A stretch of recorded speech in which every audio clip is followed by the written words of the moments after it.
Neonovelas ligeras. Esta novela no me pertenece crédito a sus respectivos creadores. Anomalía de Almistior. Capítulo 23. Retroceder.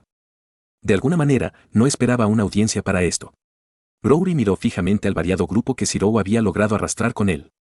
No les prestó atención. No podía molestarse en hacerlo. ¡Tu Dios! ¿Qué quieren? Directo al grano, veo. La mirada de Zero permaneció fija en Rory, deja de hacer teatro y responde la pregunta. Señor Emilia. El gran anciano le frunció el ceño, mi gente te respeta, pero aún así estás en presencia de un apóstol. No pudo evitar ponerse tenso en el último momento. Por más que lo intentó, todavía no podía superar el hecho de que una criatura que se alimentaba de la muerte y la destrucción, un ser que tenía el mismo nombre que un apóstol y era funcionalmente inmortal, no era un enemigo. Su tiempo dentro de la sociedad de magos le había arraigado tales pensamientos que eran más un instinto que cualquier otra cosa. Con su cansancio, no podía ocultar tal reacción tanto como le hubiera gustado. ¿MMM? El apóstol ciertamente lo notó, mientras tarareaba con una sonrisa, ¿pongo nervioso al gran malvado, Lord Emilia? Sí. Zero hizo caso omiso de la tensión tanto como pudo mientras daba una respuesta honesta. Todos a su alrededor parecían más o menos sorprendidos por su descarada admisión. Incluso Rory pareció un poco desconcertado. Aún así, Zero no había encontrado ninguna razón para mentir, todo lo que me has mostrado hasta ahora se asemeja bastante bien a las criaturas que llamamos apóstoles muertos en nuestro mundo. Dichos apóstoles muertos son más o menos hostiles a los humanos en general. Así que, perdona. Cuando digo que estoy esperando que muestres tus verdaderos colores y trates de destriparnos a todos. Al final lo habrían descubierto. Incluso si hubiera tomado meses y años llegar al tema de los muertos, por la naturaleza de cómo era la gente con los secretos, todo el mundo lo habría sabido en el momento en que a alguien se le ocurrió preguntar. Y alguien, ya sean de su mundo o de este, eventualmente crearía un perfil y vería cuán similares eran Rory y los semidioses con los chupasangres que plagaban la tierra. Era más fácil cortar el brote temprano. Desafortunadamente, ese día no fue hoy. No cuando necesitaba más respuestas. Bueno, perdóname por estropear tu paranoia, pero no mataré a nadie si no me dan una razón para hacerlo. Rory resopló con sorprendente molestia. Y por su apariencia, Zero sintió que esa molestia era nada menos que real. Veo. Él hizo. En todo caso, era algo que debería haber hecho la primera vez que la conoció. Sabía que lo que es una persona no necesariamente significa nada, especialmente en un mundo con magia y hechicería. Bueno, supongo que este es un buen momento para mostrarte por qué Lord Amber está tan interesado en ti. Zero y los demás observaron cómo Rory sacaba con cuidado un pequeño paquete envuelto de una pequeña bolsa. Lentamente, retiró la tela y, mientras lo hacía, Zero tuvo que retroceder ante el olor que desprendía. Era menos un olor real y más el hedor que desprendían los magos. Y olía peor que la muerte. Podrido. En descomposición. Algo viscoso. Fue completamente repugnante. Había visto innumerables muertes y había sido la causa de más. Y, sin embargo, un olor de la cosa en las manos del apóstol fue más que suficiente para que su estómago diera vueltas. ¿Qué? Él se atragantó, ¿qué es eso? Dígame usted. Atrás quedó la alegría que marcaba el tono de Rory. En su lugar estaba la sacerdotisa de Enroy, después de todo, vino de tu lado de la puerta. Con una rápida ráfaga de maná, Zero intentó filtrar el hedor. Apenas funcionó, pero fue suficiente para que se acercara al bulto. Fue difícil no reconocerlo. Un gusano. Destrozado, destrozado. Dientes dentados y antinaturales, con un caparazón angular que los cubre. Un gusano cresta. Cuando se aventuró por primera vez en este mundo, tenía un objetivo principal en mente, llevar a Soken o Solgen ante la justicia. Pensó que podría haber sido bastante sencillo. El hombre no pasaba exactamente desapercibido y seguramente no sería tan difícil de cazar. Fue entonces cuando vio el mundo más allá. Totalmente masivo, con imperios y facciones enteras, gente que no hacía más que vivir sus vidas. El lugar perfecto para que alguien como Soken se esconda. Y así, cambió sus prioridades. Hizo lo que siempre quiso, ayudar a las personas que necesitaban su ayuda. Luchó por el bien común. Defendió a las personas que necesitaban ser defendidas. Soken eventualmente se mostraría o encontraría un agujero y moriría en él. Este mundo operaba en una escala diferente a la de ellos. La única razón por la que él todavía estaba vivo a pesar de luchar contra un fantasmal era por las circunstancias únicas de tener armamento antidragón. Para alguien como Soken, que subsistía a base de cadáveres para seguir viviendo, cuya eficacia seguía deteriorándose a medida que pasaba el tiempo, era solo cuestión de tiempo antes de que muriera por completo. Eso es lo que él pensaba, al menos. ¿Dónde encontraste eso? No alargó la mano para coger el paquete.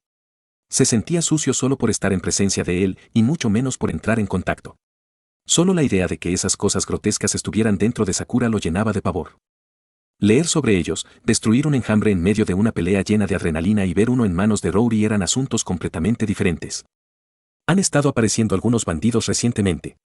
La propia Rory tampoco parecía muy entusiasmada con ellos. Algunas veces, terminan comiendo los cadáveres antes de intentar darme un mordisco. No les sirvió de mucho. ¿Y crees que vienen de nuestro lado de la puerta? ¿Por qué? Por supuesto, no se equivocó en su suposición. Todavía era una buena idea preguntar, aunque solo fuera para determinar cómo llegó a esa conclusión. Estos gusanos están ocultos a la vista de Lord Ambrose. Empezó a envolver el gusano de nuevo. Detrás de él, pudo escuchar los suspiros de alivio acompañar al suyo. Al parecer, no había sido el único en sentir lo antinatural del gusano. ¿Y la única manera de que tu Dios no lo vea es si viene de más allá de la puerta? Zirou aventuró una suposición, aunque esperanzadora. De ser cierto, eso significaba que la clarividencia con la que normalmente se promocionaba a los dioses tenía un límite definible. Sí. Rory asintió. Cada vez que se abre la puerta, los dioses generalmente no pueden ver más allá, excepto cuando sus enviados viajan a través de ella. Cuando cruzas aquí, entonces los dioses pueden verte. Excepto que, incluso después de que esto me atacó, Lord Ambrose todavía no podía percibirlos, como él mismo me lo dijo. Una suave ronda de jadeos provino de los elfos. Lady Mercury, ¿has hablado con Lord Ambrose? Un tono reverenciado de Adriane. Uno que Zirou nunca había oído. Hablaba del pedestal sobre el que estaban colocados los apóstoles y los dioses. Especialmente porque la mayoría, si no todos, los elfos tenían la misma expresión de asombro en sus rostros. En efecto. Una sonrisa igualmente asombrada de Rory, consideró lo suficientemente importante como para hablarme en un sueño. Aunque sus palabras estaban envueltas en misterio, me dijo que buscara al cazador de la colina ensangrentada. Tú, señor, Emilia. Eso era exactamente lo que temía. Sintió que el hoyo en su estómago se abría aún más profundamente. Había esperado que no hubiera sido él, que fuera solo la destrucción que había causado. Sabía que era poco probable, no después del mensaje de Atlas. El mensaje fue una advertencia para todos, ¿cierto? Advertía que los propios dioses estaban observando las cosas de cerca. Y, sin embargo, ¿por qué se le daría ese mensaje específicamente a él? ¿Por qué no a aquellos que podrían hacer algo, como Selrich? Fue sencillo. Esto casi lo había confirmado. Los dioses estaban observando a Zirou Emilia. Los elfos se apiñaron alrededor del apóstol y de él mismo poco después, y su malestar anterior contra el gusano cresta casi olvidado. Era comprensible. Por lo que Zirou pudo deducir, era raro que los dioses hablaran con algo, incluso con sus propios apóstoles. Entonces se consideraba una profecía cada vez que se mencionaba a personas por su nombre o título. Por supuesto, tales cosas podrían ser falsificadas, en cuyo caso, esa persona probablemente sufriría a manos de los pueblos religiosos de este mundo. Esta vez, fue un apóstol en toda regla el que habló de él específicamente. No le sorprendió, entonces, que el respeto que los elfos le habían brindado, por sus acciones contra el dragón y su posterior ayuda, ahora rayara en el fanatismo. Estaría mintiendo si dijera que no le molesta. No era ajeno a los fanáticos religiosos, la Santa Iglesia y sus ejecutores solían tener más de unos pocos en el mejor de los casos. ¿Tenerlo dirigido a él? Es extraño, admitió. Detén esto. Afortunadamente, el gran anciano debió haber visto la incómoda escena e intervino. Su voz era similar a la de una madre que regaña a sus hijos, lo cual no estaba muy lejos de la verdad, supuso, y habló, están actuando impropiamente de sus posiciones. Compórtense. Con aire de vergüenza, los elfos retrocedieron de mala gana, intercambiando miradas tanto de decepción como de reverencia. Zirou asintió en agradecimiento al gran anciano. Su alivio fue palpable y el peso de la repentina adulación se disipó. Gracias, murmuró, su voz apenas era más que un susurro. El gran anciano simplemente asintió, entendiendo las palabras no dichas entre ellos. La escena cambió y la atmósfera adquirió un tono más sombrío. Los elfos comenzaron a dispersarse, dejando a Zirou, Rory y unos pocos elegidos en un semicírculo. La mente de Zirou estaba acelerada.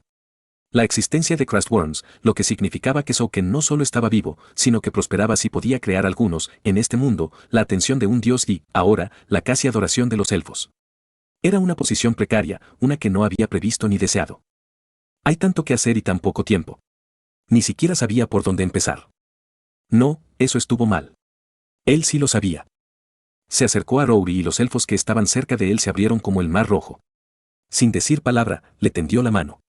Rory levantó una ceja mientras lo miraba, la diferencia de altura era casi cómica. Con el mismo silencio, le entregó el paquete de Crustworm. Mientras él se alejaba, su agarre sobre el bulto se hizo más fuerte de repente. Él la miró con recelo, mientras una sonrisa astuta bailaba en sus labios. Espero una explicación completa sobre qué son exactamente estas cosas. No fue una demanda. Fue una declaración. Ella no esperaba que él lo hiciera porque estuviera dispuesto a hacerlo, sino que ya estaba escrito en piedra. Su agarre se relajó mientras se la sentía. Por llamarle la atención sobre esto, Zirou supuso que ella merecía esto. Se giró hacia el único otro mago, Wabe, que ahora miraba el bulto con disgusto. Zirou levantó una ceja.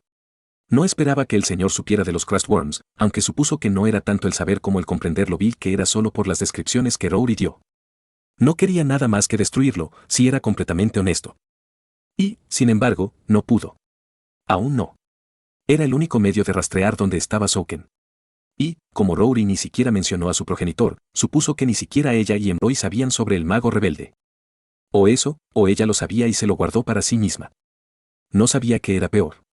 Que Souken pudo esconderse de un dios, o que Rory, una apóstol, estaba ocultando información vital. La tensión en el aire era espesa, una mezcla de incertidumbre y preguntas no formuladas que flotaban entre ellos. La resolución de Zirou se endureció. Esta ya no era solo una misión para detener a Souken, era una carrera contra un reloj desconocido, con mucho en juego de lo que inicialmente había pensado. La presencia de los Crustworms era una señal evidente de que el peligro era inminente, no solo una sombra que se avecinaba en la distancia. Le hizo un gesto a Wabe, y el señor asintió hacia un lado, ya descifrando lo que quería. Aunque sin duda era una de las personas más agradables de la Torre del Reloj, todavía no era exactamente el mejor en lo que respecta a los aspectos más prácticos de la hechicería. Dicho esto, ya tenían un mago mucho mejor con ellos. A Zirou simplemente le dolía tener que lidiar con el inevitable dolor de cabeza de pedirle un favor a Reines. N/A, si te gusta lo que hago y quieres apoyarme, mira mi Patreon en patreon.com/almistior. Gracias a mis nuevos patrocinadores, Rayujin Jaeger y Sumin Chen. Y un agradecimiento especial a Fire Rogue Wolf 25, Brutal Crab y Tásimo.